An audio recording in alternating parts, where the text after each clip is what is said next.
Okay, where's my notes? This is becoming in hot. You come in any way you want. Act natural. All I gotta do is act naturally. And all Sorry, you I keep gotta stretching do because I is- feel fucking... Ugh. You gotta right. stretch before a podcast, man. Hello! That didn't feel right. Hello, dig for bones.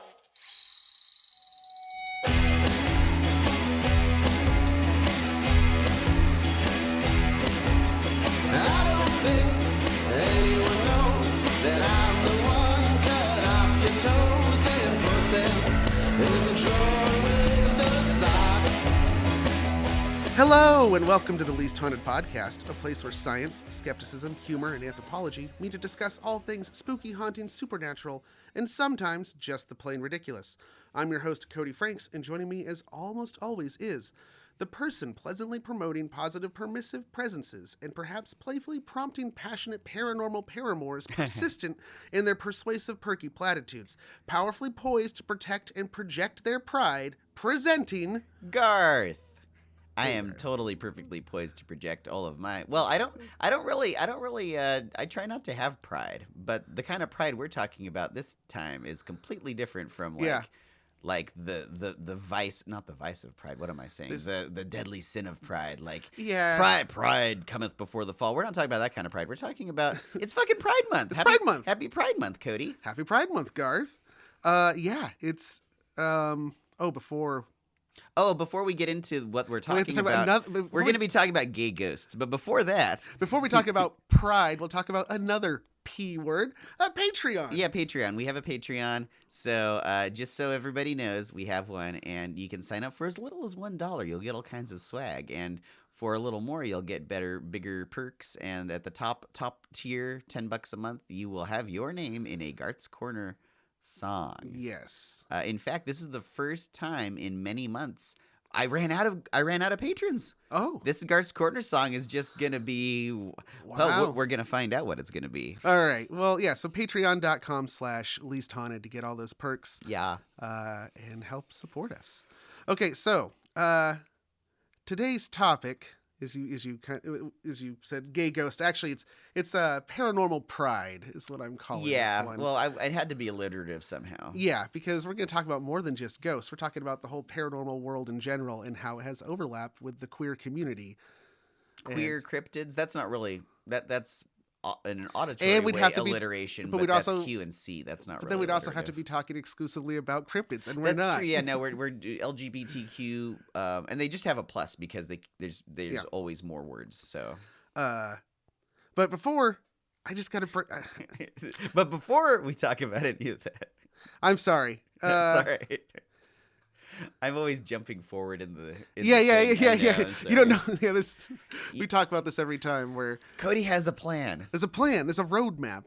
All right, so It's the only way I can keep everything I need to say straight is if I don't have it planned out, that I forget things and then it does a disservice. I know. I'm gonna have to do a least conspired soon so that you can be freewheeling like I always am. I have then the I can- privilege of being and then I freewheeling, can and then start- you can derail me. Yeah, right. Okay. Just something I want to bring up that had me really hot and bothered. Yes. Yesterday. Well. When we recorded this episode and then it didn't work out. Yeah. Full disclosure. This is our second attempt at doing this episode. If it sounds more awkward, it's because this is a second take. It didn't sound awkward till you said something. Oh well. Anyway. So Cody was coming in hot yesterday. Yeah, I was. He's gonna try to bring the thunder again. What because was so your the deal thing? is, I've already forgotten what it was. What are you coming in hot about? Oh, you didn't get hot enough. Okay. All right. Well, You yeah. got Try to convince me more. Okay. So, as is often the case when I'm doing my research, right before we record, I find one last thing that fucking changes everything or just sets me off on a new direction. So, I found some statistics. And, 80% of Americans polled in 2021, I think this is a Pew research poll, said that they believe in ghosts. That's 80% of adults, Americans. High. It's high. Okay.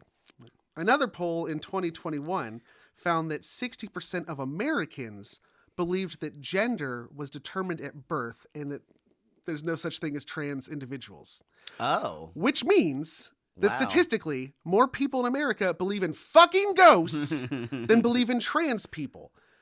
Like in one case you have actual human beings who are right there. They're you right can talk, there. They're right there. There's evidence of them. You can Here talk they to are. them. They are fully formed, realized Yeah. individuals. And in the other case, are fucking ghosts. Wow. Yeah. I guess that is a bit of a. There's some work to do still. Yeah, it just really fucking just made me so angry. And I'm not even queer. Yeah. So you're just, but still, that's something to.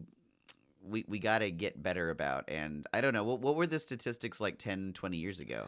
Well, here's the really depressing thing is that that 60% that didn't believe in, trans people, that number was at 60%, which had gone up from 54% in 2017. So it's actually gotten worse. Yes. Okay. And this is also coincides in the time when was it in 2021, like at least 400 anti-trans bills were passed nationwide. I have a feeling that the reason for the statistical retrograde is more people are thinking about it than ever had occurred to them. It hadn't occurred to them before. It's become politicized. So if you identify with a certain political party, maybe you're going to go along with all of their talking points more in something that you didn't think much of before or have strong opinions on. Now you have very strong opinions because it's been shoved down your throat and you're eating it up. In one you're of the cases, gobbling up that metaphor. Yeah. So in one of the articles where I found that 60% number, they had an interview with a woman who said that she used to be pro-trans rights and really for it, but then she started listening to more Christian podcasts, and now she's worried about the children. And as she said, she said, we don't let kids smoke or drink. Why should we let them choose their identities? Now think about that. She just said. I feel like if she'd listened to the words she just used, their identities, theirs, not yours. Yeah. Isn't that amazing? And that's it's so annoying because we saw the same thing when we were kids in the 90s, and gay rights were, there was no gay marriage, and public opinion was very different about gay people then than it is now in a lot of ways. And it was the same thing. Like, think of the children. We can't have gay people teaching kids. And as everybody's started to accept that more in culture, not completely, but more so, all of those same talking points have shifted over to trans people. It's the same shit. And in cases of Florida, even just regular anything, You can talk about any. I'm not saying it went all from one to the next, but you see a big. And it's all the same. It's that satanic panic all over again. It is. It's just got to find the next thing to freak people out. And get them scared and they'll vote for you. Yeah. And to me, it's like, I don't give a shit what somebody else wants to identify because that's their business. That's them. That's their life. It's not mine. It doesn't affect me in any way other than in the knowledge that somebody else gets to be happy. So why should I be upset? Yeah, how is this an issue for you? Yeah. Anyways, you can tell this is going to be a more conversational episode than a super fact-driven one where we're just like telling stories and, going through history. Although there will be stories. Oh, there will be. Yes. But we're just, we thought, hey, it's Pride Month. We're going to get into the cryptid end of things. And Cody's come up with a bunch of very interesting combinations of... Yeah, for short little conversations. Yeah, for conversations. So why don't you be the conversation leader before I step on toes? So after all that rage, it's funny that, more people just believe in ghosts. But also, the queer community believes... There's a lot of people who believe in ghosts in that community. It's a pretty... the paranormal community is a pretty gay place, I gotta say. That is something that I think we talked about in the Discord a bit leading up to this, but that's something that had never really occurred to me. But I look back on my friend group growing up, and a lot of the people who were LGBTQ plus or often were into witchy stuff, and I don't know, not necessarily. Sometimes it was tongue in cheek. Sometimes they took it more seriously, but they were interested in, I guess, other versions of alternative ways of looking at the world that are not mainstream. So I can see those kind of going together. I would say that we have a mutual friend. Yes. The first person who I knew who was openly gay. Because, I had friends who were definitely queer as we got older, but like this is the first one who was just out and was like, hey, this is who I am at that age. I think Dennis was the first one I knew that was openly gay too. Yeah. And he was super into like spooky haunted ghost stuff and witches and all of that. So he came over to my house one time in his van, Big Gay. Yeah, Big Gay. Big Gay the van. And he came over and we did a Ouija board in like the back of his van in my yard because he was like, your yard's your place is super haunted. I can feel it. I can sense it. Your place is haunted. And so we did a Ouija board session in there, and he got so freaked out and was convinced that he was seeing things through the tinted glass in the windows and there's stuff out there. And then he was like, nope, I'm out. Which is funny because now his dad lives on the property. That's right. Yeah. Oh my gosh. Yeah, that's really funny. Yeah. But so there was a poll that polled non-binary people and women and LGBT plus the whole just queer people. But also women? You said and women, yeah. Oh, so it was non-binary people. No, wait, no. I think that's the phrase. It's LGBTQ plus women. Oh, I see. So people who identify as women who are also yes. Okay, yeah, got it. I think that's how. Then and non-binary people, they add that on. Oh, okay. So they pulled it and they found a quarter of them believed that they had seen or been in the presence of a ghost, and that was a poll of 12,317 people. That's got to be higher than the average. I mean, you already cited the statistic that it was 80% believed in ghosts, but believing that you've interacted with one, that's a much higher threshold. So I would say that's more than the general population. So our first topic of conversation is going to be, I'm reorganizing things here, why the queer community would have such acceptance or interest in the paranormal. And so I actually asked this question on our Discord and got some responses there that kind of pointed me in this direction where it's like, okay. What did they say? So this response came from Lorian on our Discord, and they said, there's a lot of threads there. One is dysphoria, dysmorphia, and ostracization pushes people to mysticism often. Another is... What is dysphoria? Sorry to break in. Dysphoria is like depression, not being happy. Oh, okay. The opposite of euphoria. Oh. Dysphoria. That makes sense. And then dysmorphia is like body dysmorphia, when you have a body image issue or... you see yourself differently than... Yeah, exactly. An objective person. And it's a feedback loop. It kind of leads back into each other, you know, and then the ostracization, that doesn't help. So that kind of pushes you into like more mystical areas going on. Another is if you call me a monster, all I'll do is identify with monsters. There's also the transgressiveness of hidden communities and hidden realities, especially for millennial and Zoomer queers that grew up with ghost forums. That's really interesting. And then the Bi Barbarian backed that up by saying their thoughts exactly. Yeah. And then also Lorian adds, horror is camp. So horror is camp. Yeah. Okay. Campy. Yeah. Which is actually, I had asked, I talked to my sister Summer about this a couple months ago when I became aware through our Discord and Twitter that we were gaining an audience who is queer. Right. And is like a cis straight guy. Which is interesting because, we never actually specifically spelled it out, but Cody and I are so boring. We're just... Yeah. Although, I'd say I'm like probably 98% straight.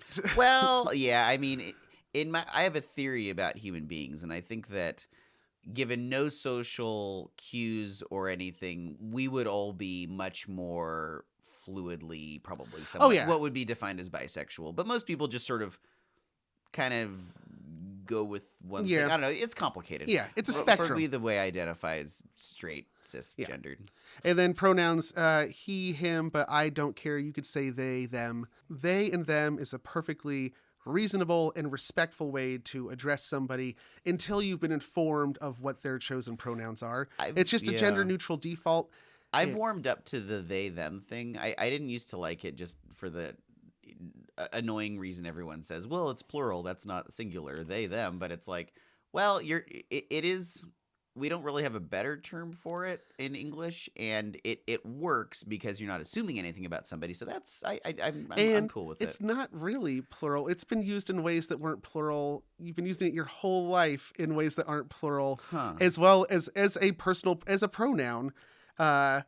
And it's been used that way for hundreds of years in English. For example, if I'm telling you the story about, like, I'm talking about my sister Summer, right? So I say, Summer did this, and then I gave them that. I just used them to describe Summer, but I had already set up that she was the subject of the conversation. That's true. And then I can just use they and them. I mean, often people would say her, but now that I think about it, I guess I do use they and them later on. Okay. Yeah. So I guess that is... They, them does have a historical use as a singular. Yeah. Okay, well, in that case, I have no problem with it. Happens all the time. Any lingering irritation I have with the they, them thing has been buried permanently. I have purged it. I've been purged. I wanted to be purged. Now I've been purged. Oh, but back to the... I was talking to Summer, and I asked her... I told her, I'm like, yeah, we have like a queer audience. Which is, just interesting. Interesting. Yeah. And Summer, for the record, she is... pan, but also I think ace. So she's like... She's a pansexual, but also asexual. Yes. So wait, does pansexual mean that you kind of feel yourself going back and forth gender-wise? I should probably know this by now. But this is a learning podcast. What does pansexual The way mean? she's described it is that she is capable of having romantic feelings for any gender. Doesn't matter. Okay, but because her girlfriend is trans. Is that functionally different from bisexual, or is that like just a more broad? No, because somebody might say like I'm bisexual might mean that implies two. So it's I only go like I'm male, but it's I binary. Also yes. So a bisexual person might not be as open to other kinds of gender fluidity. Exactly. So pan means that anybody on the spectrum she is into, but she doesn't actually have like sexual attraction or feelings. It's a more of a romantic, emotional attraction, but she doesn't feel... I would have a very hard time separating that out in my mind, but that just goes to show how different everyone... It's so hard to imagine what it is to be in somebody else's mind, and that's really interesting. And I hope that was okay for me even to say that out loud about her. I didn't ask her permission to talk about that. Well, you can ask her between now and when we... Yeah. Hey everyone, it's Cody from the future. I checked with Summer, and she was cool with me disclosing all of this and talking about it. And just to clarify that she is pan-ace, gender fluid, and any pronouns can be applicable, and she doesn't care. All right, back to the show. So anyway, I ask her, and she says, her response right away is, well, duh, ghosts are super gay. So, did you ask her to elaborate? Because I'd like to hear more about... Not really, but I think it is this, kind of like Lorian was saying, it's this... Yeah. And I also realized that like the supernatural realm is in itself a non-binary thing. So it's a like transition point between different realms. Yeah, you're not quite dead, not quite alive if you're a ghost. Yeah.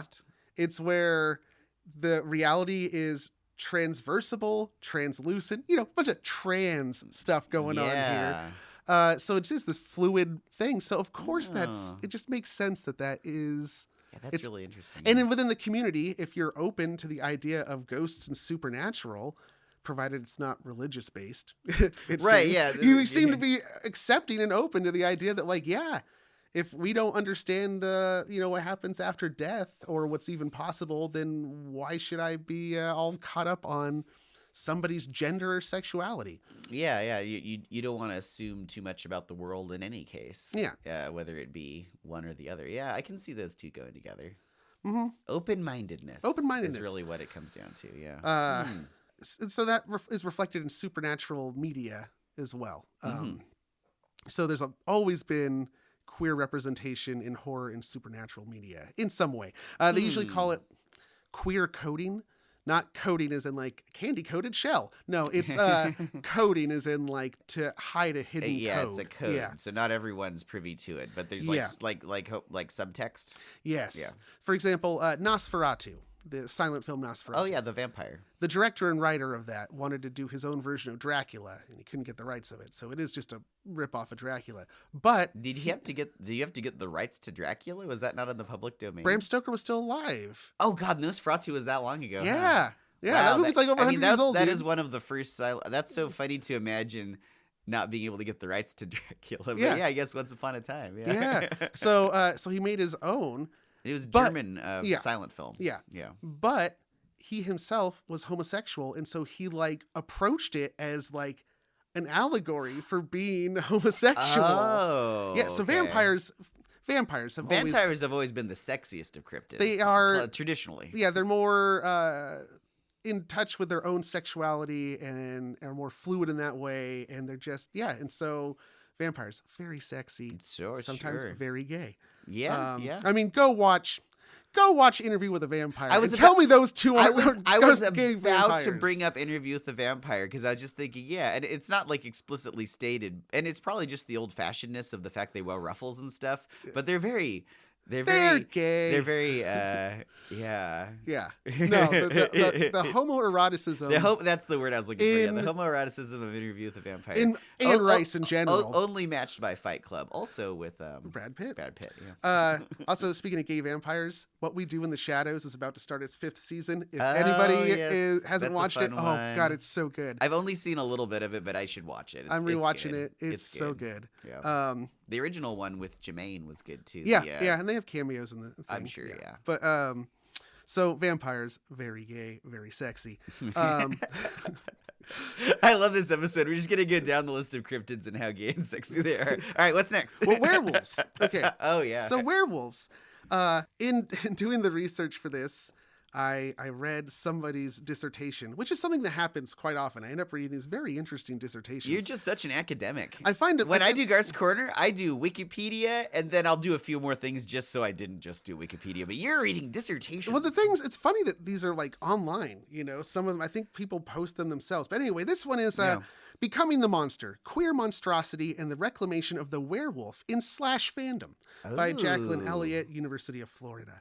So let's get some terms out of the way. Terms. If you don't know what /fiction is, correct me if I'm wrong. My understanding is it is.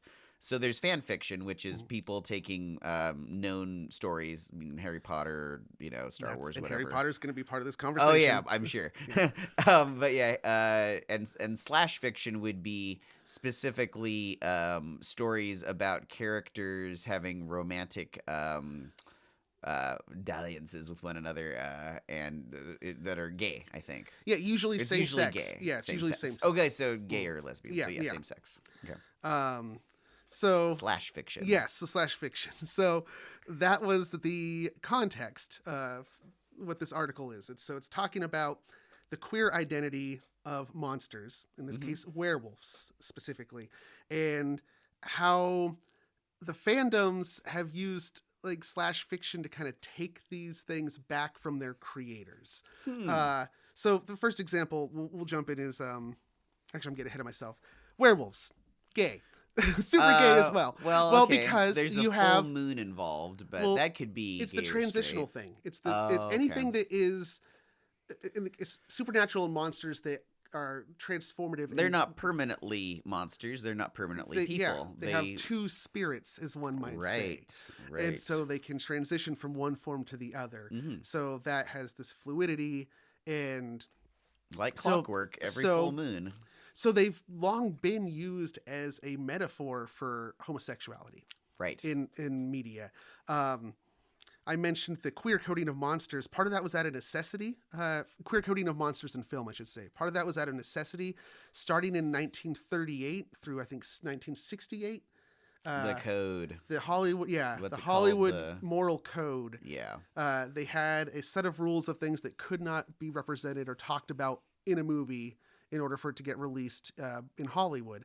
And so one of those was nothing homosexual or any sexuality. And so you had to find workarounds. And so monsters kind of were easy to tell these stories with and use a lot of imagery and metaphor. Where you're not explicitly saying it, you're getting past the code, but you're also telling the story you want to tell. It's just through metaphor. And often there's a lot of stuff in the werewolf mythos that is relatable to the queer community. It's like you have a secret identity. Right. You can't, it's dangerous to let anybody know. Yeah, you could feel be in out danger. of control. You know, you have no control of the situation. I didn't choose this. This is just how I am Definitely now. the werewolf thing. I've got to lock myself in a room and be chained up so that I don't, because I won't be able to trust myself. Society tells you it's a curse, you know, and so it's this otherness and this ostracization and that comes with that.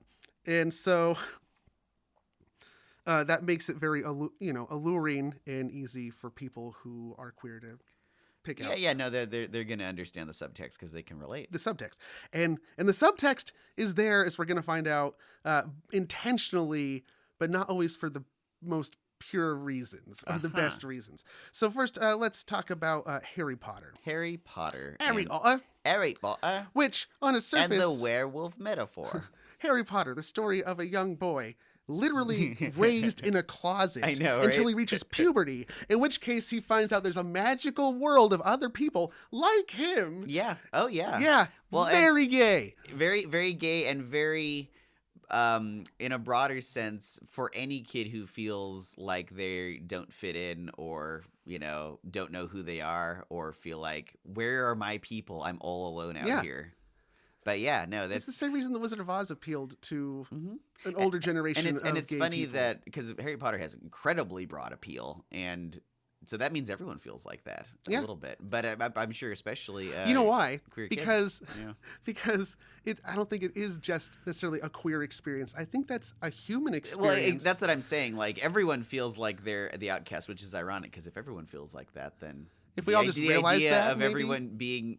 The idea of me, maybe it might lead to some more. Yeah, maybe it might lead to more empathy to one another if we all realize that everybody has these same conflicted feelings and it's okay to feel that. Up until recently, Harry Potter was a great symbol of empathy, and then the writer went off the deep end. Then the cage came down. Yeah. Anyway, we're talking about Harry Potter, not about J.K. Rowling's thoughts in more recent years. It's coming up. Is it okay? It's coming up. All right. So I still love Harry Potter, and I want to continue to like it. A lot of people can't even get into it anymore because of JK's recent things, and I completely respect that because she's had some pretty awful ideas lately. But yeah, the books Harry Potter were great. So since lest we forget we're talking werewolves in Harry Potter, Remus Lupin. Exactly, Remus Lupin. So right away, like immediately after this character was introduced in Prisoner of Azkaban, the queer community was like, hey, this is coded. Oh, big time. Right? I mean, it came out. I remember getting into Harry Potter when I was a kid, and I was always about Harry's age. And I remember being like, I think I was like 12 or something when Prisoner of Azkaban came out. Maybe I was a little younger. But I remember even thinking that then. It's because there were so many things about his character. He is a werewolf. Nobody knows it. But because he's a werewolf, he's missed out on a lot of opportunities other people have. And he's quite poor and just kind of scraping by and doing his best. Dumbledore hires him to be the Defense Against the Dark Arts teacher. But there's a lot about his character very subtly that shows he's just very world weary. Yeah. And it's really well written and like seems pretty obviously either Lupin is gay or deals with a lot of the same things that like a gay person would in our society. He was given the werewolf curse as a child, right?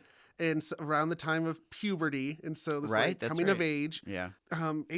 J.K. Rowling has said that she intentionally layered it with an HIV metaphor. That lycanthropy in Harry Potter is like STD. It's a transmissible disease. Well, the way everyone feels about it. As soon as he is outed as being a werewolf, he immediately quits because he knows parents won't be all right. And where we just talk about like we don't want our kids taught by one of them. It's 100% that. Yeah. Right. So people picked up on this. Yeah. They also picked up on his relationship with Sirius Black. Oh, the shippers, the serious... So we're getting to another term is shipping. In the realm of fan fiction and fandoms, shipping is when you pick two or maybe more characters. Oh, yeah, I guess you could. Yeah, more. And you have this like idea that they would be perfect together in some kind of relationship. And so you... it's, because I guess it comes from like friendship originally, but then you're like, no, I'm on this romantic ship. We're sailing this sailing ship. together. We're sailing this ship. So shippers were like, hey, Sirius Black and Remus Lupin, they both got dog things going on. And so the name, ships get names, cute little names, kind of like, Brangelina and all those things. Celebrity combo names. Yeah, I was just going to go through the whole things of...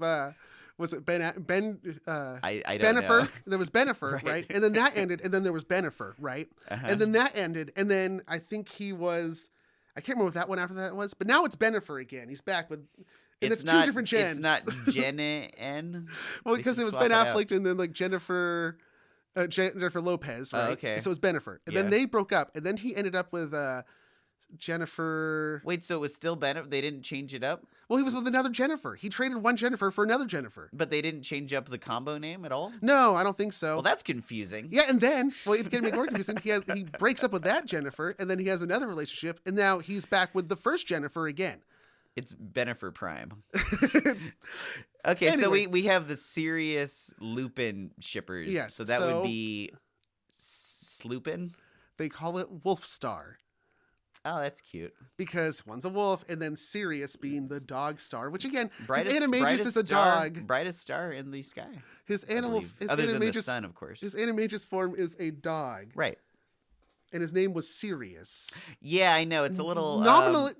Nominalistic determination in J.K. Rowling's works is just insane. Well, Lupin yeah. is moon related, isn't it? Lupin? And, well, there's that. Remus Lupin is his name. Romulus and Remus, raised by wolves. Remus, right there. Yeah. And then Lupin is in lupine, as in a wolf. The Lu. Oh, okay. I was thinking of a relationship to the word Luna, but there actually was a Luna Lovegood, but she was not But I a think werewolf. also, yeah. Yeah. Yeah, so I guess Oh, yeah, and Luna Lovegood, who they keep mistakenly call Loony because she's weird, and that, you know, in the past, people were called loonies because they thought that the full moon made you go crazy. Oh, okay. Yeah, everything in there, it's very clever. It's very clever. Maybe what it is if you're a wizard, your name will just determine your fate. I don't think I want to live in that world. Name your kids well.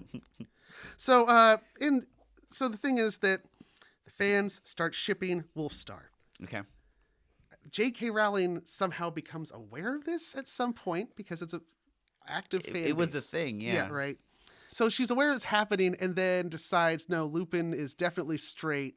He's going to end up with Tonks. That's the thing that happens. Who's, like, way younger than him, and he's, I don't know, at least in the movies they make it way. The movies, I don't know that there was. It's definitely there's an age gap, but now I'm showing off my deep Harry Potter thing.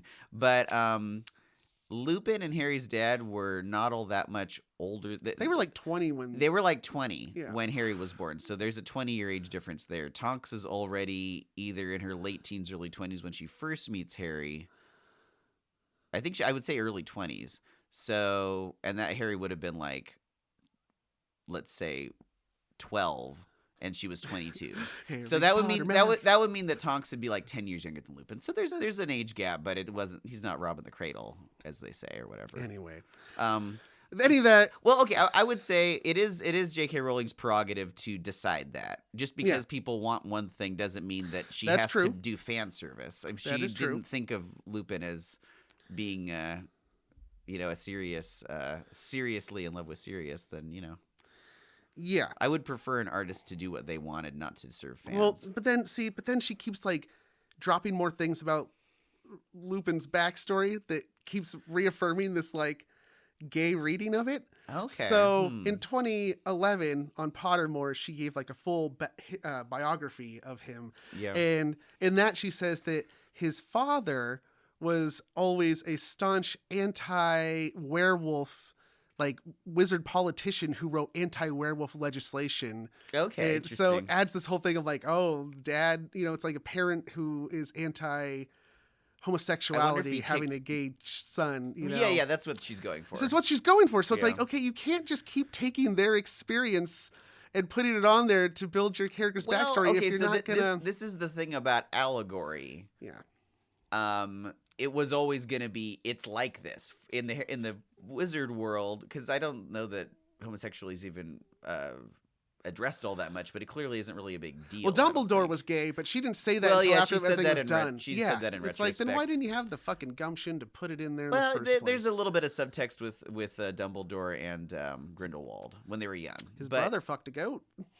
Yeah, well, there's that too. So there's all kinds of subtext in Harry Potter. But no, so I think the idea is in the wizarding world that gayness was just sort of a non-issue. So, but their version of it is going to be this other thing. not to get into Rowling's current things. Yeah, her later political things. I mean, just recently. Well, she's a big time turf. For people and beyond who are that, unaware of this, she's very against trans rights. She claims she isn't, but then everything she retweets is, and she's kind of gotten worse and worse over the years. She recently retweeted and tweeted support of a admitted anti-trans fascist, which is fucking crazy because she used to be so progressive in all these other ways 10 years ago. And yeah, it's this weird thing. You've seen a handful of famous people go this route, and I feel like there's like a reaffirming echo chamber that like she has fans who are like, oh yeah, I agree with you here, and other, so she's just kind of gonna go with that. I don't know what I'm trying to say exactly. I'm not trying to defend her. She's being ridiculous, but yeah. Anyway, it's awful. Anyway, the solution, Garth, is /fan fiction. Let's take it back. Take it back. Yes, and you can. So I would be remiss. I mean, I read it in this article, and now I know about it. So I'd be remiss if I didn't talk about it. This is going to get kind of graphic here, but I had to learn about what nodding is. I mean, I knew what nodding was biologically in animals, but in the context. What's nodding, Cody? Was that when like if a dog is fucking, its dick gets stuck in, it's part of the engorged penis, flares out and they get stuck together, kind of like the reverse version of a flared base on a dildo, so it doesn't get lost in you. Instead, it flares on the inside, and now you're stuck together. Yeah, and the point of this is that it prevents another dog from coming and breeding, and it's the other dog can come wherever. Well, the point is, Garth, if Remus and Sirius Black can both turn into dogs, how does their sex work? How are they fucking? Okay. There's a lot of ifs here, but in the event that they were doing that, I don't. Okay, now we're gonna get into a different. This is a subtopic. We've never really done a werewolf episode, and a big question for me has always been with werewolves. How, in your mind's eye, Cody, how do you imagine a werewolf looks? Is it almost completely a wolf? Is it a man wolf? Because you've seen so many depictions of werewolves, which are varying degrees of combination chimeras. All the way wolves? I don't know. What is your werewolf in your mind? I think they can go all the way or part way. Do you think they do it intentionally though? I don't know, man. A lot of the werewolf thing is they don't want to. Okay, so it's the full moon, right? Right. Okay. But the full moon's only really full for one night. But you have some either side close enough. Yeah. Exactly. Right? Oh, okay. I see where you're going with this. So if it's almost a full moon, you're gonna turn halfway into a wolf. Then the next night, when it's a real full moon, you're gonna full be wolf. Indistinguishable. Yeah. Okay. Full wolf. So in the event of a full wolf, when they're in the shrieking shack, I would guess that Remus would have a big old knot in his dick. Now, the question is there's a weird borderline here, but bestiality into... because a werewolf isn't technically a dog, but a wolf is close enough to a dog. Can they reproduce? Yes.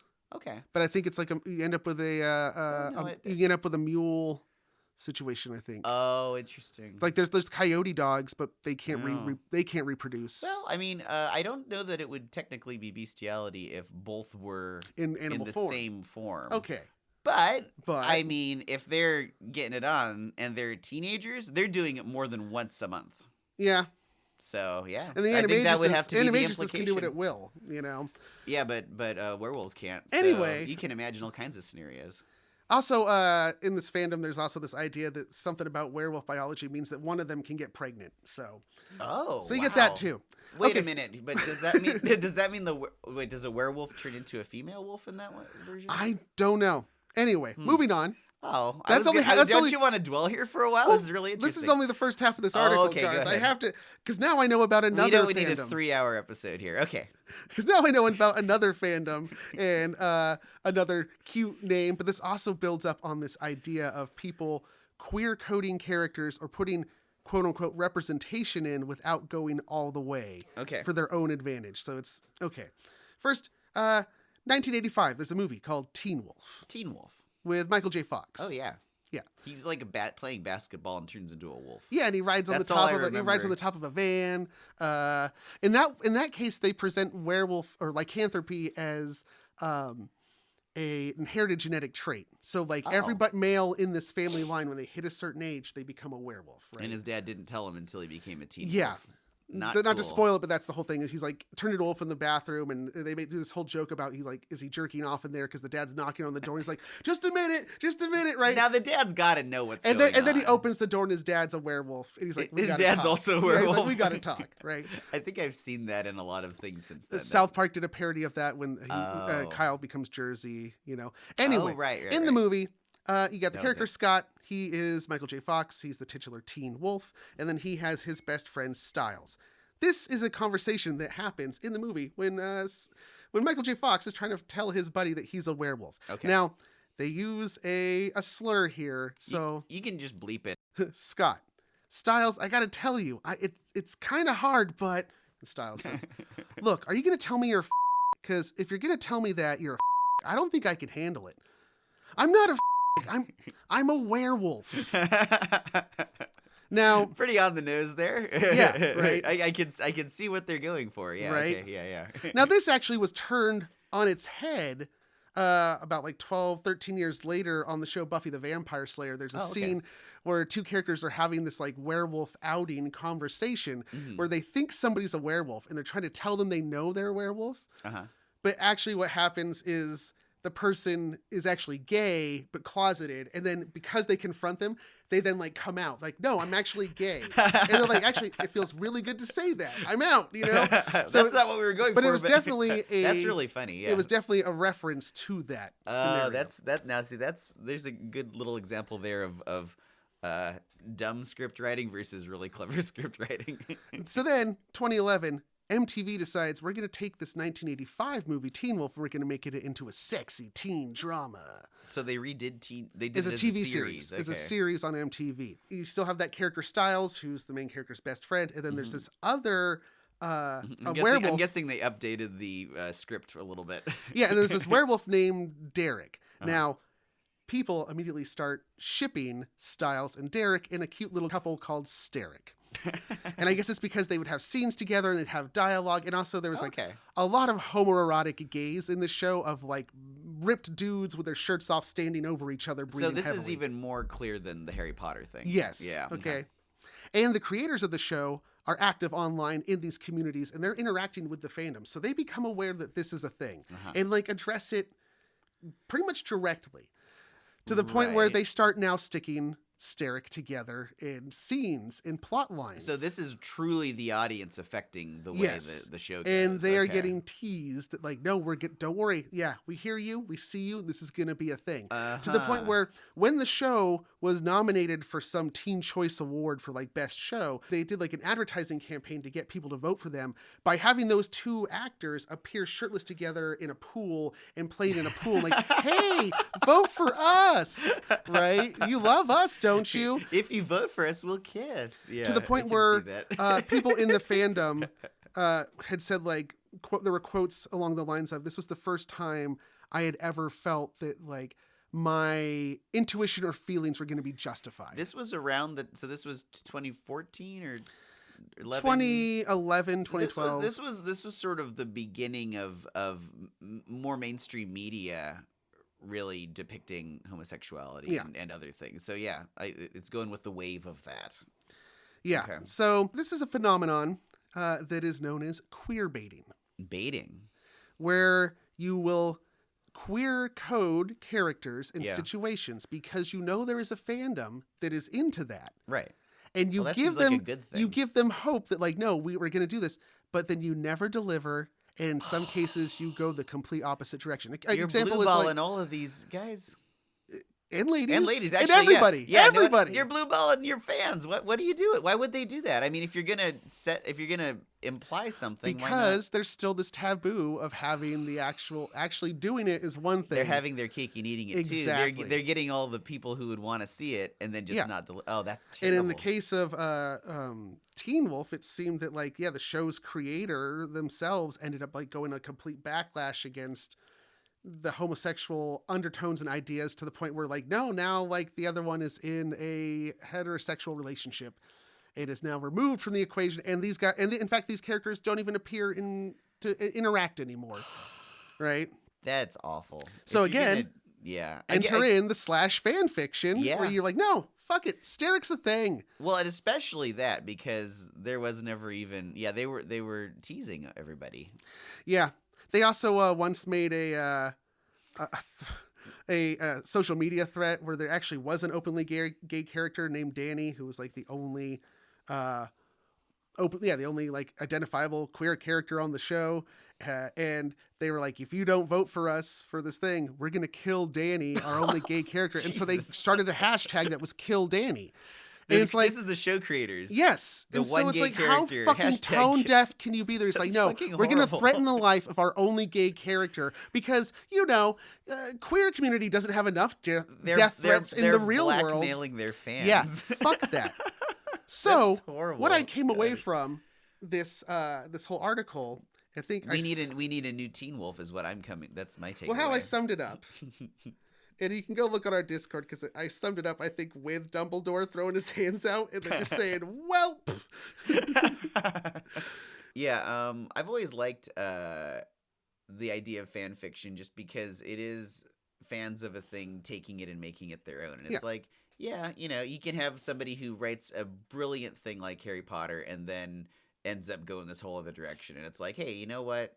Whatever, but the book were still good, and now it's ours. It's not yours anymore. We're going to take it back, and it has meaning to us no matter what you say. I think it's a wonderful thing. So, in summation of the article, if I'm reading this right, so the summation of the article is this. Queer baiting is wrong, and /fanfic is a way for fans to take ownership of their fandom away from authors who refuse to acknowledge that they have used queer imagery, especially in the case of werewolf or monstrous characters, as a means to have their cake and eat it too. Also, monsters are super gay. That was your response. Yeah, the other thing I saw on Discord, and I think we've touched on it, somebody posted a little meme of Lydia saying, well, I myself am strange and unusual. And that comes back to like, what we were talking about earlier in the conversation about the appeal of alternative, ness. So anyway, in the last decade and a half or so, cartoons have gotten also really queer. A lot of representation. Here's you mean like adult cartoons or kids cartoons? Kids, adults, and kids. I'll just give you a quick list of some shows, and then all these shows are going to have things in common, and we'll discuss. This is the next little jumping off point. So we got She-Ra and the Princesses of Power, Owl House, which is a Disney show, Star versus the Forces of Evil, Steven Universe, Adventure Time, The Hollow, Voltron, the Defender of the Galaxy, Star Trek, Lower Decks, and also there's another one that's CGI, Star Trek. Oh, Prodigy. I've never seen that I guess one. the main character in that is that one I think is actually more geared toward kids, so that's interesting. A show on Netflix called Dead End Paranormal Park, and then Legend of Korra a few years ago. That was over a decade ago, and that one also was it seemed like was going to do the queer baiting because they didn't let their characters be gay until the last 40 seconds of the show. But they did. Oh, they let you get it. Better late than never, I yeah, suppose. Right. It's just, okay. But what do all these shows have in common? And I'm sure you're like, I don't know what any of those shows are, Cody. I do recognize 4 or 5 of them. Okay. So I'm pretty proud of myself. They all have fantasy, sci-fi, and paranormal themes. Okay. Again, here we go with the overlap. So it seems that media about things that aren't real have the realest representation of the human condition. That's really funny. Yeah, that's really interesting.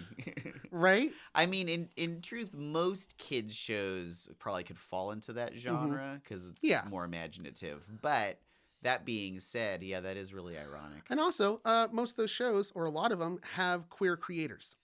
Oh. So there's more representation behind the scenes as well. And that kind of makes sense when you think about, as we were talking about before, you might have a disproportionate amount of the population that is interested in sci-fi fantasy also being represented by people who are... Yeah, so say you're...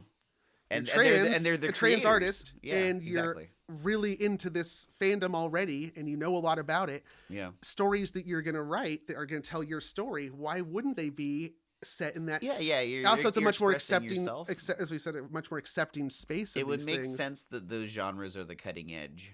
Of what is not necessarily totally broadly appealing mainstream yet. Yeah. But it's becoming so. I mean, you see more and more queer representation these days than ever before in media. Yeah. I'm a little cynical about it sometimes because it's like, well, it can feel kind of... well, now that you know about queer baiting. Well, yeah, there's a great reason to be cynical is that, and I think, I don't know, we could get into a whole other discussion about big corporations trying to be progressive just to get people to like them, but not really going all the way with it. They're not your friends. They're not your friends. Yeah, you know, they're seeing what's trendy and they're like, oh, we'll do They'll that. They'll take your money and then donate it to political causes contrary to your existence. We're going to put gay people in Star Wars, and it's like 2 women kissing in the background at the very end. Okay.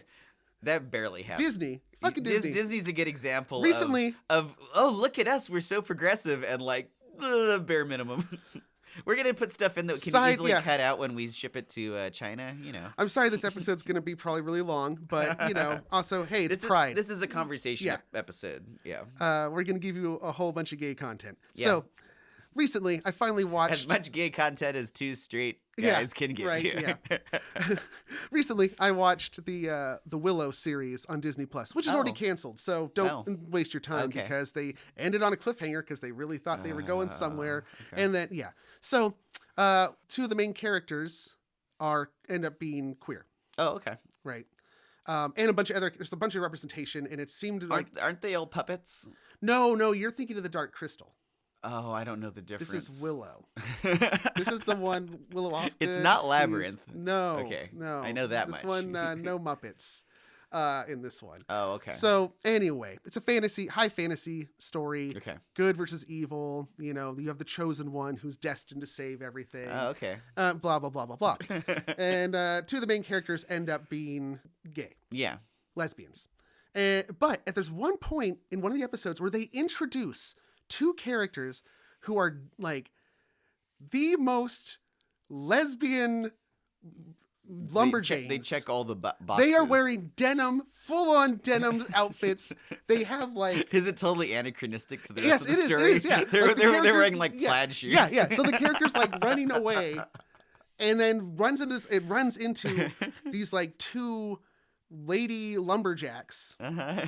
And like they also kind of have this like vague sinister thing where you don't know, like they actually might be evil. Oh, okay. So they're already like, wait a minute. So you got these like 2 very obviously this lesbian couple living in the woods, living their best life out there, who might also be somewhat sinister. But then actually they're like, no. They show like, no, they're actually the real deal. Oh, that's they're cool. good. They're going to help this character. And then they immediately fucking kill both of them. In a trope that is known as fridging your gays. Yeah, kill the gays. You often see in horror movies where it's a bunch of friends that all get picked off one by the monster. It's often the gay person and the black person who dies early on. My question to the writers and creators of Willow. This show, by the way, cannot figure out what its fucking tone is. It doesn't know if it wants to be really spooky and serious or lighthearted. And it's a sequel to the movie Willow, which nailed that high adventure, fun, scary thing perfectly. But this was just a mess. Oh. But my question to these I'm writers, actually kind of relieved because that's one fewer thing I need to watch. So yeah, I just want to know, like, what's your question? What was the point of introducing these 2 characters and then just cruelly immediately killing them? Is the point that like, oh, this is like, now we're into the real shit? It's like, no, you have other ways you can illustrate that instead of... Yeah, I've no problem with killing off characters, but you got to be careful not to, because what is that implying? Yeah. Right? And they wanted the main character to have this like this doubt and guilt because I got these 2 people killed. But if you have an ensemble cast and you finally have representation and those are the ones you choose to kill, it's like, well, they had the thing is there is other representation. Okay, well, at least but it just was unnecessarily atonally cruel to have these 2 characters and then immediately kill them off. It just never sat right with me. And anyway, big corporations who are like, we'll do this thing, but anyway. Right, so but they still have their cake because you actually do have legitimately gay characters, and also nobody treats it as a big deal, which is really cool. Yeah, that's good. It's not it's like because you can do it in a very pandering way where it's like, oh, let's show look, we're so representative. It's like, if you're gonna wasn't that the Always Sunny thing that like if that person's like, why wouldn't they be talking about it all the time? They should be addressing it. Mac is saying this should always be the central point of that character. It's like, no, that's not the good way to write a gay character. So anyway, well, now we're going to pivot because we've been talking about this a long time, and we're going to talk about stuff in the real world, but also still paranormal. But we're going to talk about... this is the Least Haunted podcast. Let's talk... we're going to talk about queer ghost hunters. That is, queer individuals who hunt ghosts. Okay. But the ghosts also happen to be queer. So we're going to talk about that. And and then we're going to talk queer about... people hunting queer ghosts. Yes. Okay. And then we're going to talk about famous gay ghosts in a famous gay haunted location. Okay, sounds But before we do that, we got to go dig up some fabulous fossils. Let's go find some... There you go. Yeah. Let's go find some fabulous fossils.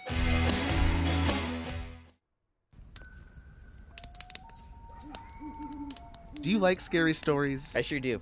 Do you have scary stories of your own? Yeah. Stuff you've written? I can in short order, yeah. Just give me a few minutes. Or something that actually happened to you? Oh, maybe. I might, yeah. You want to share it? Oh, yeah. Well, yeah. Okay. You're perfect. Least Haunted Campfire Club, Season 4, on Least Haunted YouTube channel. Come here, original and maybe true ghost stories. As long as it's a good story, who cares if yeah, it's true? Good stories accompanied with footage of a fire or something similar. All summer, every other week that we're every not other doing week. At Least Haunted show, we're going to have this for, a month or two or until we run out of stories. Send your stories. Yeah, so if you have a story that you want to share, send it in to leasthauntedpodcast@gmail.com. It can either be just the text, and we can read it for you, or you can record yourself telling the story. Even better. Try to keep it 10, 15 minutes tops. That's the sweet spot for attention. And we'll see you there.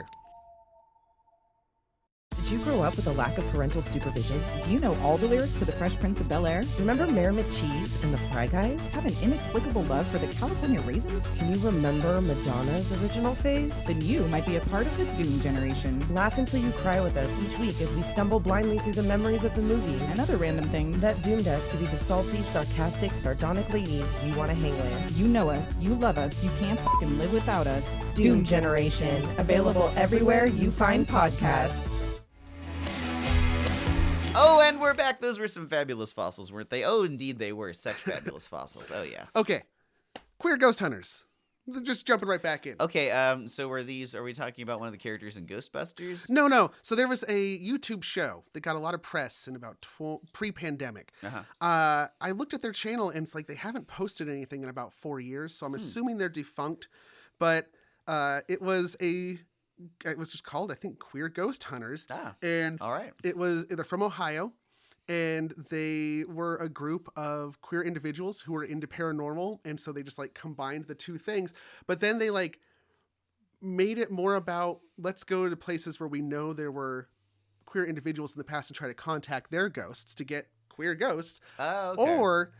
And this is the one thing that I kind of was like, what were they doing? Okay, so they have this excellent point about how a lot of queer history is lost or lost stories because in the past, say, you had a gay uncle, right? They never married. They lived alone. Oh, they're not necessarily passing down lore. So anything that is their experience, their stories or things, when they died, it didn't go to anybody. And usually those houses just got cleared out. Things were thrown away. That's super interesting. I never thought about there's just so much less archiving by, virtue of the situation. Wow, that's really interesting. Right. And they were probably ostracized from the family, so they didn't have family to talk to it. And in certain places, they might have spent their entire life closeted. They didn't have friends they could talk to it about. Maybe, yeah. So these stories it's lost representation. Right. Okay. But now, here's what the issue is. They say that they can go and contact ghosts and let the ghosts put it on the record and give those stories back. Do they actually believe in ghosts, or is this... Maybe it's hard to tell. That's what I got from was they believe in ghosts. In that case, their intention is pure, even if... But what came of this? And I just want to say that my issue with this is not purely with them. This is with any type of ghost hunting where somebody tries to use something gleaned through a seance or something like that to then put a narrative on something in the past that they don't have. Right. Well, this is the same problem you have with people who tell you how your family members on the other side are doing. Yeah. You're making stuff up, pretending that's real, and also putting the words in the mouth of the dead who can't defend themselves. Yeah, and whether or not you actually believe this yourself, you're still as we are skeptics from our perspective, you're muddying the past by making up an example. fan fiction. And it has right, and it has nothing to do with the queer ghost hunters doing this. That was just one of their things they talked about. Absolutely, yeah, no, that would be just as much of a problem with anybody. I mean, for example, Ghost Adventures, Zach Baggins does this all the time. I think they went to the Lizzie Borden house and claimed suddenly that Lizzie Borden killed her father because he molested her because the ghost told them that. It's like that. It's a pretty big jump. We were already on Lizzie Borden's side. You don't need to gild the lily there. Yeah. But I do like that this is a thing that's out there, and there has become more representation in ghost hunting mainstream of queer individuals. In 2022, Kristen Stewart, the actress, or the actor, Twilight, from Twilight, they put out a casting call on social media for gay ghost hunters, saying she wanted to make, quote, "We need to find the most incredible LGBTQ plus ghost hunters, paranormal specialists, medium psychics, investigators who will lead the pack on this super gay ghost hunting adventure." Nice. I'm not sure this ever got made because anything I tried to find about it is dated from 2022, so last year. So it might be in post-production. It's probably in production. That's recent enough. Yeah. I'll bet something's happening. But that is to say that, ghost hunt ever. Ghost hunting, pretty gay. Like, even the most bro ones you find, it's like, hey, let's take a bunch of guys and we're going to run around in a hotel in the middle of the night. We're going to go into this house. We're going to go into this abandoned, dark house and film ourselves in the dark. Hopefully we're going to catch some moans and some groans on camera. We're going to turn on the infrared. Raise our heart rates. We'll raise up our heart rates. It'll be completely dark. Yeah. We'll see what happens. We'll just see what happens. It sounds like somebody going into a rest stop bathroom. We'll just see what happens. We're going to go in, turn the night vision on, just see where it takes us. Keep an open mind. Yeah, right.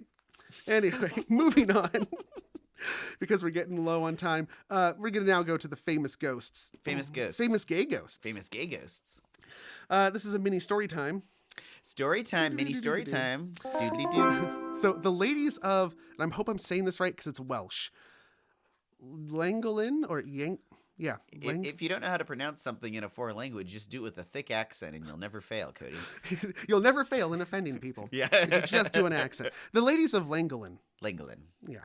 And this is Eleanor Charlotte Butler and Sarah Ponsonby. This is in the 1700s. Oh, wow. Okay. Yeah. That's going back as far as Garth's Corner. Eleanor is older by 16 years, and both of them belong to nobility in Ireland, around the area of Kilkenny in Ireland. And they met through their noble families and began a special friendship, these two women. Oh, that's so nice. Okay. Now, both of them were looking at being forced into arranged marriages, as was the custom of the time. Oh, sure, yeah. And so... what were the ladies to do? What were they to do? They were to flee to Wales and take with them Sarah's servant, Mary Carroll. So three women flee to Wales. Flee to Wales to avoid arranged marriages to dudes. Okay. Because they are lady friends and they aren't interested in marriage. Right. So they go, and they are mostly disowned by their disapproving relatives. Because as was also the style of was the fashion at the time. Because they had made no secret that they wanted to live, quote, in an unconventional existence, life, is what they wanted. They wanted. I think I'm starting to see what's going on here. Okay. Yeah. So they moved to this little town in Wales, and they start building a lavish Gothic home. Nice. Make it Gothic. Even back then. Yeah. Everyone's inexorably drawn toward the Tim Burton aesthetic. Yeah. Where they lived their unconventional lifestyle. Nice. They wore matching outfits. Later in life, they would wear matching gentlemen's riding coats and hats, like almost exclusively. Oh, interesting. Because they said they were utilitarian for their outdoor activities. Well, yeah. You want to wear a dress if you're out or wear pants. Yeah. And they became very noteworthy and were visited by many notable literary figures of the time, including Wordsworth, who wrote a sonnet about them, Garth. A sonnet! Ooh. If that's not gay. They always relied on the generosity of friends to pay their bills and to live because their families had disowned them, even though they both are like nobility. They're related to dukes and earls and They don't have any of that cash. Yeah. However, Queen Charlotte, who was the wife of King George III, she just fell in love with them. She thought they were adorable.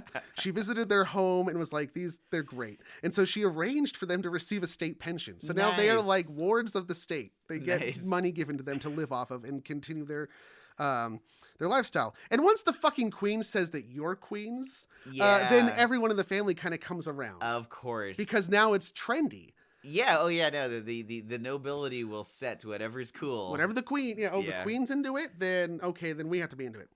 So Eleanor, Sarah, and Mary, their servant, lived together in this unconventional arrangement for the rest of their lives. Wow. Mary died first, and then Sarah, and finally Eleanor, and they all share the same grave and headstone. They're all buried together. Sweet. No.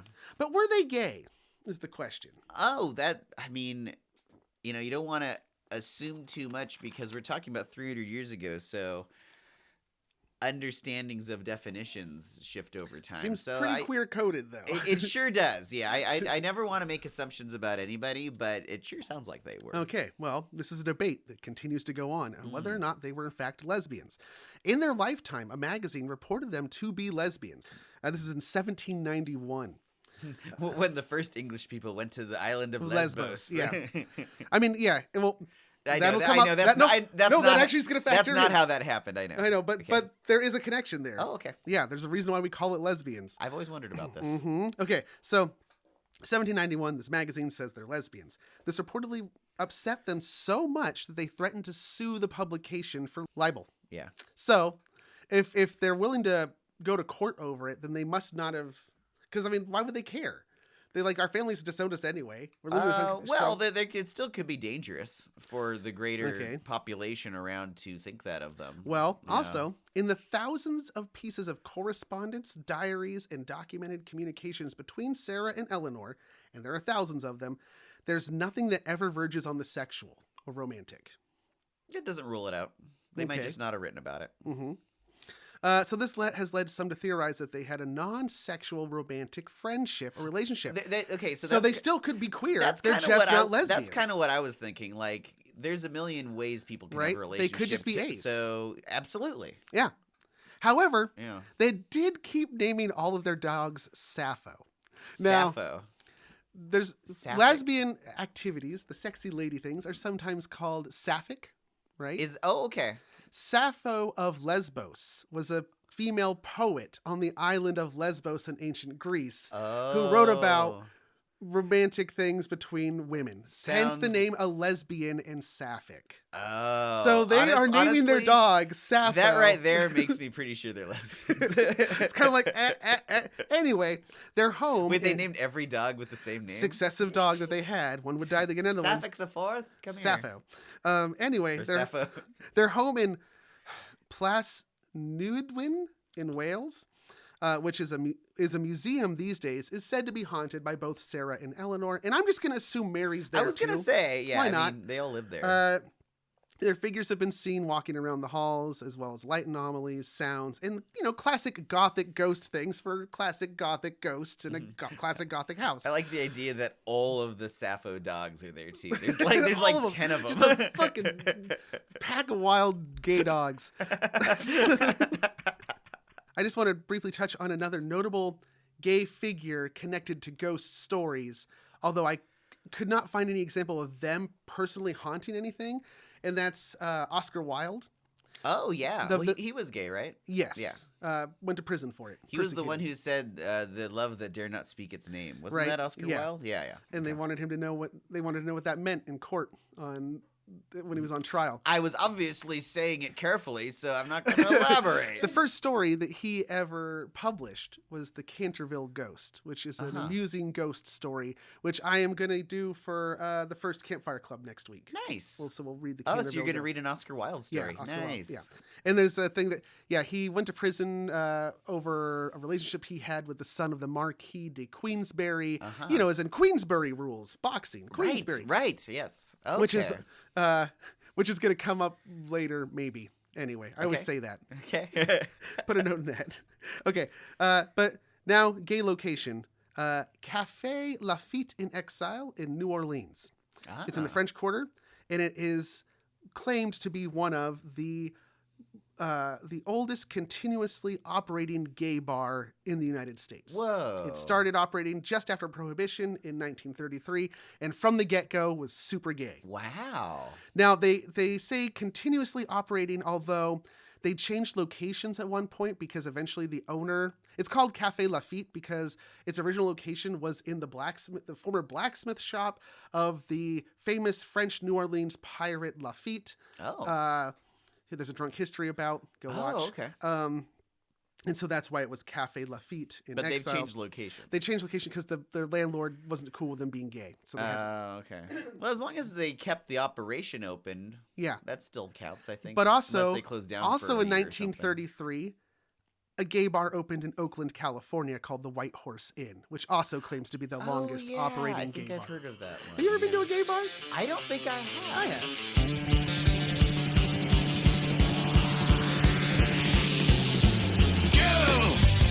I wanna take you to a gay bar. I wanna take you to a gay bar. I wanna take you to a I would think that would be an interesting thing to do. I went to Dennis's birthday party at a gay bar. Oh. Well, okay, I should amend this. As far as I know, I haven't been to a gay bar. Also, it's very likely I have and did not realize it. My old band, the Ghost of Rights, we had one venue that was kind of like our home port, as it were, and it was called the Blue Lagoon in Santa Cruz. Yeah, the Blue Lagoon. We played more shows at the Blue Lagoon than anywhere else. But I guess at some point in the past, the Blue Lagoon was Santa Cruz's gay bar. I mean, it's Santa Cruz, so they're all gay gay. bars. Exactly, Or they're all right. gay friendly. You know? Yeah, but I guess for all that was the one that everybody said that's the gay bar. So when knew I would that. tell like people, like older generation, like, oh, we're playing at the Blue Lagoon. They'd be like, oh. You're playing at the gay bar? Like, are you a gay or is it a gay band? And we're like, what? Well, no, not that matters. It shouldn't matter. Yeah. But yeah, so yeah, we were kind of like the house band at a gay bar. A friend of mine had a rock band that they played in the Castro, and they got like a write-up about like how awesome and homoerotic it was. And my friend was like, shit, I hope they don't realize I'm straight, because this could be a really good in.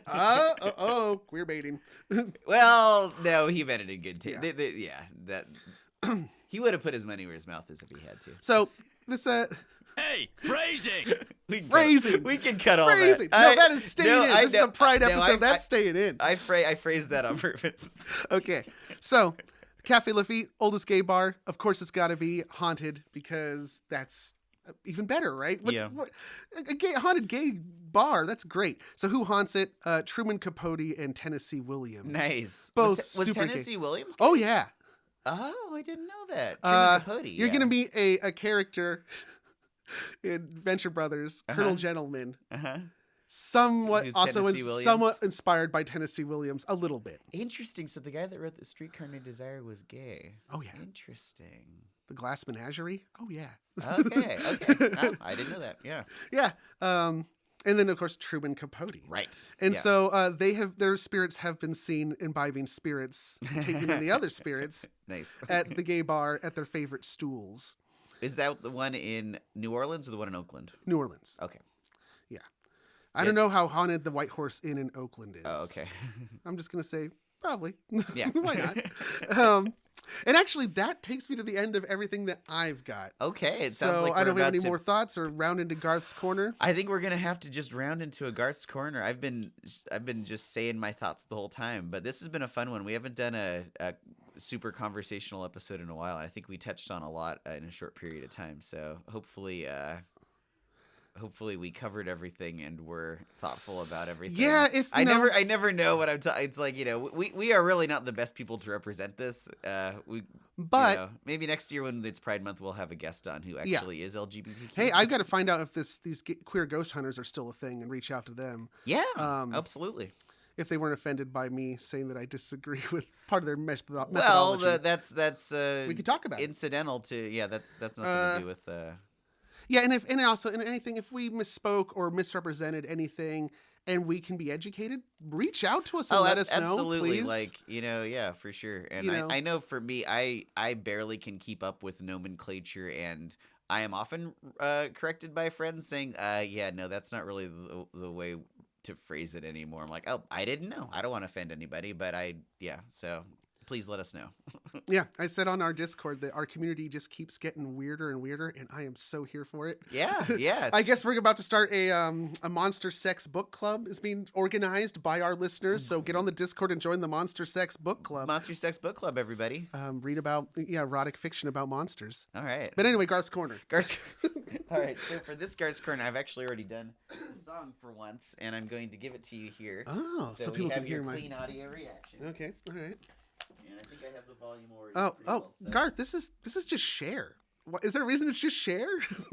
I believe. Are you doing a bit? I don't think Cher's playing, is it? No. Wait, no, I don't even have your headphones plugged in yet. How did you hold this trick in the book? Oh yeah, I'm on the phone with someone, of course. Okay, are you ready? Cody played bass. Oh God. How do you slam at a bass? Cody played bass.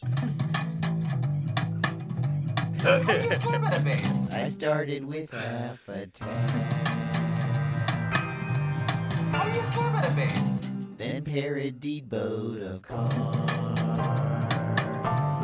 How do you slam at a bass? I was trying to research gay ghosts, now I'm cutting, splicing, joining, breaking, looping, Cody's bass lines for the intro of this Garth's Corner.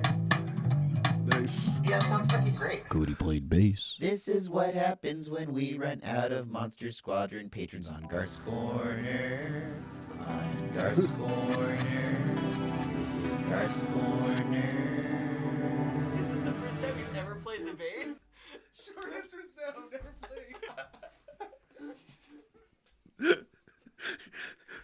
So, welcome to Garth's Corner. I was just gonna say, I wish you had the clip of the only time I think you've ever called me an asshole was after that. Oh, well, we have the full. We'll do other stuff with that audio. We had a fun time last week. Anyway, welcome to Garth's Corner, and is that the only time I called you? What did I call you an asshole for just immediately knowing how to play the bass without ever having played it before? It's like, this motherfucker knows exactly how to play. I've been trying to play the bass. I got a huge blister just barely doing a simple bass line for the last Garth's Corner, and Cody picks up a bass and it starts flying out of his hands. An awesome riff. You clarified that I had never done it before, and you're like, you Amazing. fucking asshole. So, I've got a story for you for this Garth's Corner. Are you ready? Oh, I'm ready. I'm now. Okay. It's nice to be in this co-pilot seat. So, yeah. Kick back, put your feet up. You're co-pilot now. Okay. All right. So, going back to the 1700s, this is where our story begins. Ooh. In Ireland, we have Keith Everett, the Earl of Strathmore. He was killed on his way to propose to his girlfriend, Deborah Wallace. After his death, he encountered his ancestors, and they returned him to life. But he has a new mission: to fight for justice. There is one catch. He has to wait for Deborah Wallace to return to Ireland before he can return and to the land of the living. And she had just emigrated to America. Fast forward 300 years, 1941. Everett's spirit haunts his castle still, and the last remaining descendant of Deborah Wallace, also named Deborah, oddly, returns to Ireland together with her betrothed Charles Collins. And at the same time as they enter the castle, so do a group of Nazi saboteurs. Because it's 1941. Exactly. Okay. Were they invading Ireland at the time? I don't know. This is a comic book, as we'll find out. Collins is killed. The ghost Everett takes over Collins's body, smotes the Nazis, and returns to America with Deborah. In America, Everett would sometimes leave the body of Charles in order to fight crime. This is the origin story of the gay ghost. It's the weirdest origin story ever. So does she know that her fiance is dead and is now being puppeted by like her great-great-grandmother's I don't know. Crushing it. It's fucking Beverly Crusher situation. I was thinking the same thing. And as soon as I heard that, we had to, so I don't know. She either didn't know him all that well, or he's very similar to the guy, or maybe he knows his brain. And then when he leaves the body, does the corpse continue to rot? So every time he gets back into it, it's further along in I don't know how much they addressed any of this, because apparently the gay ghost was never all that popular of a character. I can't imagine why. According to Jess Nevin's Encyclopedia of the Golden Age Superheroes, the gay ghost enemies included the Nazi mad scientist Dr. Voztak, the one-armed torch-handed flaming hand, the heat ray-wielding Japanese spy Togiro, and the immortal Mexican El Espada. In reprints, DC has changed the name of the gay ghost to Grim Ghost because in the 40s, gay did not have homosexual implications. The gay ghost also appeared for the first time in Sensation Comics, number 1 through 13, 15 through 33, and 38. So he did appear. He never really had his own run, though. Sensation Comics was a lot like Detective Comics. So, it had a lot of different characters. Yeah, okay. Interestingly, his first appearance in Sensation Comics number 1 was also the first time Wonder Woman had her first feature. Wow. Same issue. I looked for a while online to try to find and a gay ghost. Yeah, and I was trying to find the actual original one just to read the origin story. I could not find like the interior pages of that issue because that'd be fun to actually look at. So I just read a summary that I found online. Real quick, Wonder Woman. There's a whole thing there with the creators of Wonder Woman who I think they did a good S&M. movie about it, and I think they were in like a menage a trois of some kind, maybe. Yeah, but I don't know. A thruple. Yeah, I think it was some kind of a thruple. A polycell. Yeah, so that story for another day. But yeah, the history of the creators of Wonder Woman. Definitely not as boring as me and Cody are. So the gay ghost. Yeah. Okay, Anyway. I can see, okay. So he's a swashbuckler. Obviously, he's got like sword fighting. Yeah, but he's so it's in the body of this. But there was the gay blade, right? It was a thing. That's true. So like gay meant something different. So that's the illusion they're going for. And after I'm almost done with the gay ghost. We're going to get into the history of the word gay. Okay. Because that's interesting in and of itself. We did Lesbos and the history of that. We'll talk about the word gay briefly in the Scars Corner.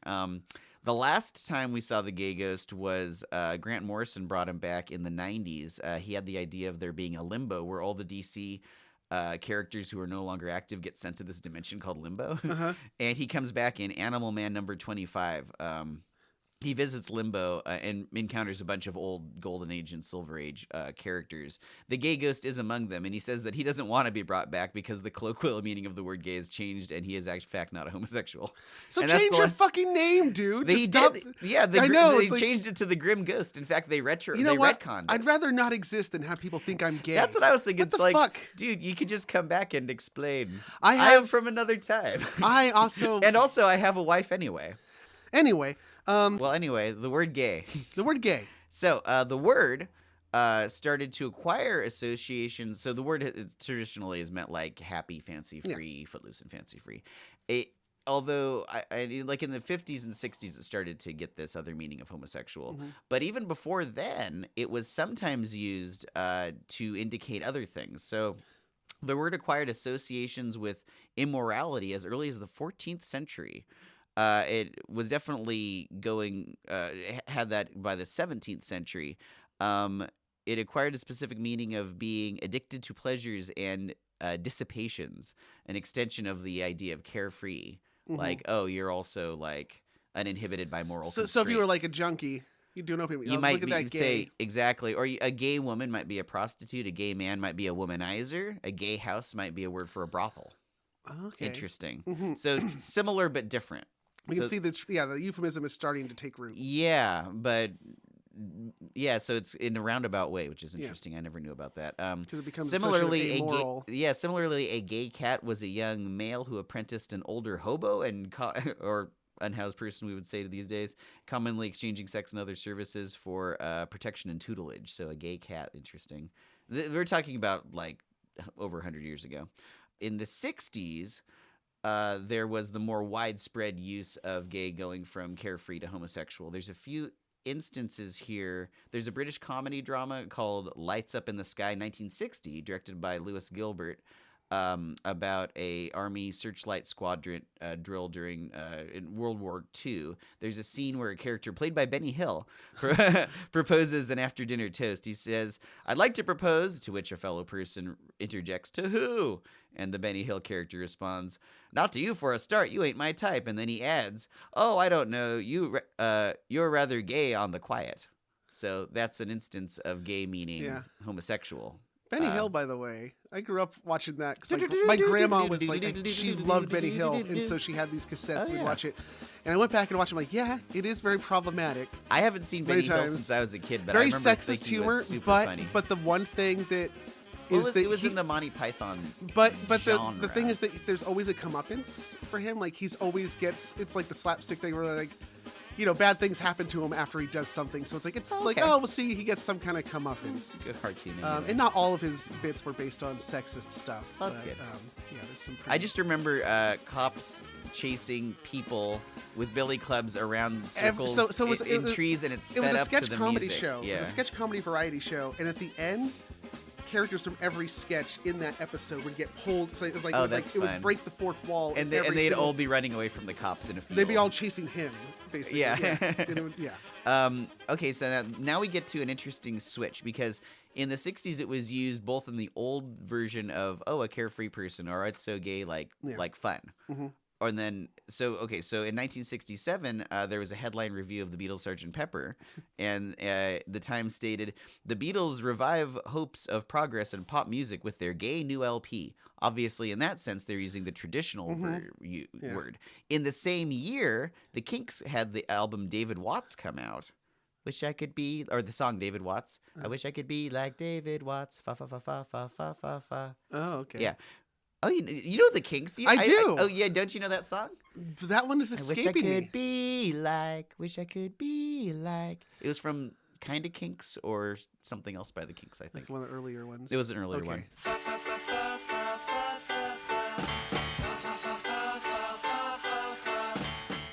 Anyway, it was about a schoolmate of Ray Davies, who was named after a homosexual concert promoter that they knew, with the ambiguous line, "He is so gay and fancy free," which was actually referring to a double entendre. Mm-hmm. So by 1967, there was a double entendre, but it wasn't exclusively anytime you said gay. Like nowadays, no one uses gay in the old way anymore. So that was a transition. And by the 70s, it was pretty much exclusively the Kinks. homosexual. You gotta love them. Oh, yeah. Lola and just putting a bunch of stuff. Oh, subversive things. Yeah, Lola is definitely addressing stuff that was never addressed before in rock and roll. Yeah. Love the Kinks. But yeah, interesting, the history of gay. That seems to be still like the most common, widely used term for a homosexual these days. Yeah. Queer is a big one. I remember that was like... It used to mean strange, weird, paranormal things were described as being exactly. queer. And I recall... we completely missed that. Yeah. Sorry, everybody. Well, no, we didn't miss it. We got it at the very end. This is the end of the episode, and we just thought of it. Yeah. But no, I remember in the 90s, a lot of people were, I don't know, some people who claimed to be speaking for the whole community were saying they prefer queer over gay. Yeah. Not sure why, but I don't know. Yeah, it's I think it's been taken back to the point where I didn't really question using it in this episode. Well, LGBTQ. Q is queer, right? Yeah. So I once... the story about the time when somebody thought I was gay and was very accepting of me, and then they found out I wasn't gay and they uninvited me to something. Oh no! Yeah, you got. Oh no! Yeah, it was a bummer. It was back in college. I had I had friends who were gay in college, and one of them was in like what used to be called like the was it the Gay Straight Alliance? Oh yeah, there was one of those at my high school too. Yeah, something like that, right? So they were selling shirts to raise funds for like the gay club. And so the shirt, and I still have it, it's a purple like maroon shirt in a big white block letters, kind of like the Got Milk font. It says gay ? Fine by me. Right? Oh, okay. And so I had this shirt.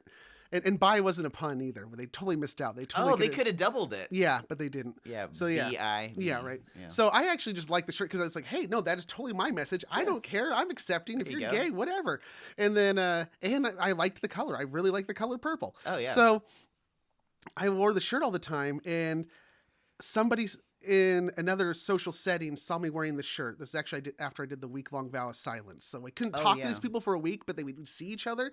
So I kept wearing this shirt. So when we all could finally talk, she comes up to me and invites me to an event at the thing. And I'm like, yeah, I'll totally be there. Hell yeah, that sounds great. And then she found out that I was straight, and so she like contacted me and rescinded the invitation because she said, "Oh, I'm sorry, I thought you were gay." That's fucked up. And I was like, "No, what kind I'm of a just party was it that you missed?" Well, she said that her feeling was that if there's anybody who was questioning, they'd be too scared to come out if there was a straight person there. And I was like, "You're just enforcing this idea that there's no straight people who are allies. That's just."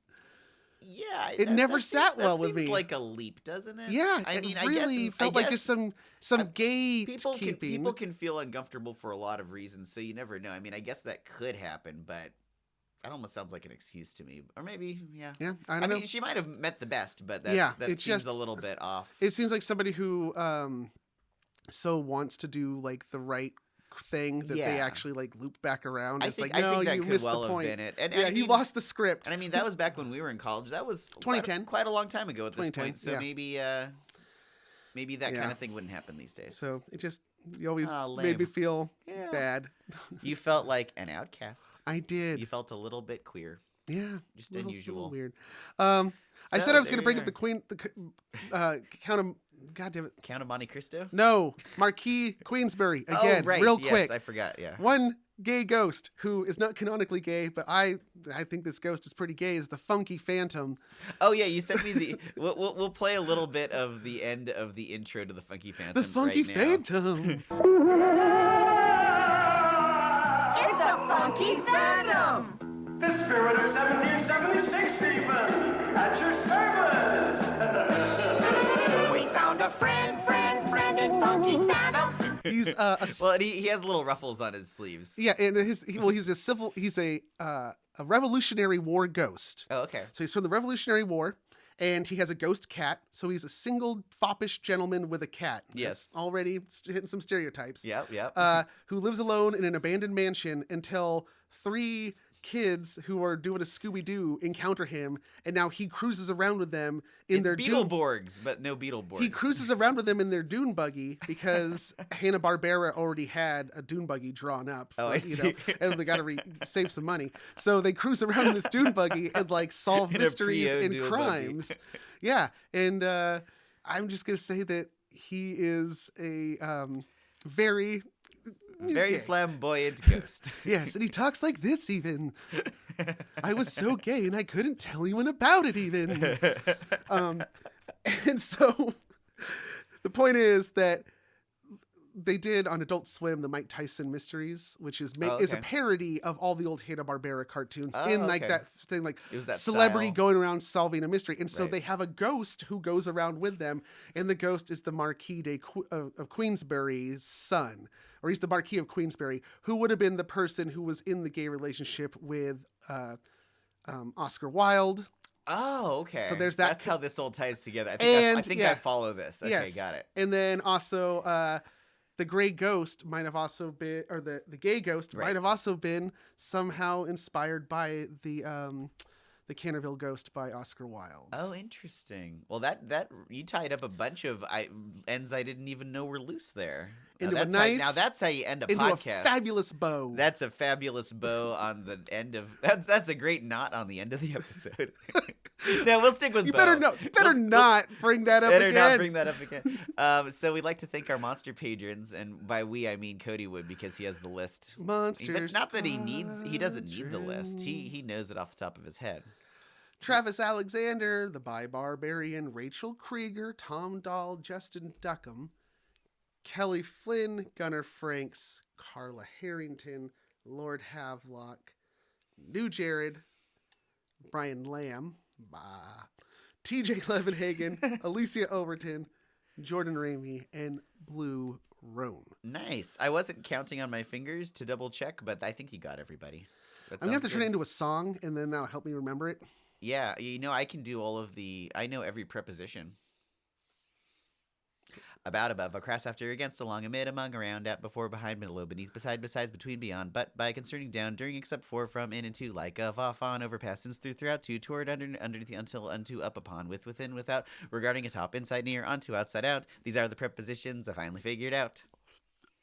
Wow. And on that note... Hey, happy Pride to everybody. Happy Pride, everybody. Yeah, and until next time, the only thing that's haunted... I was trying to think of something. The only thing that's... Until next time, you be as haunted as you want to be. Is you!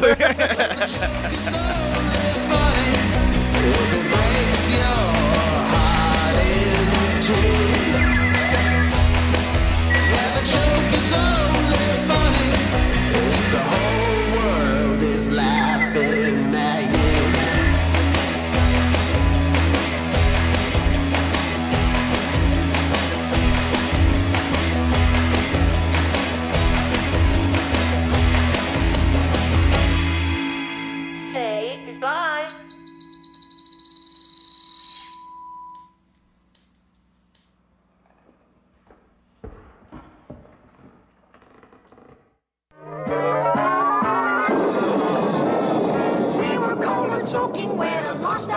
store.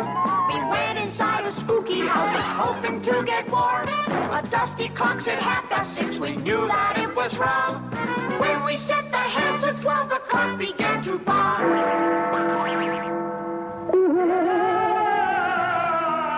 It's a funky phantom.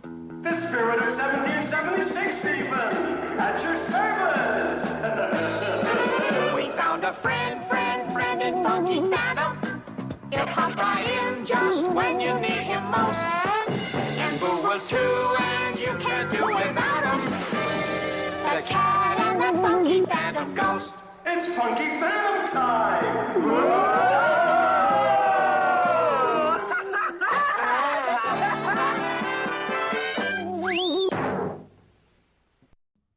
The Least Haunted podcast is recorded before a dead studio audience and is a presentation of Sequoidea Productions LLC.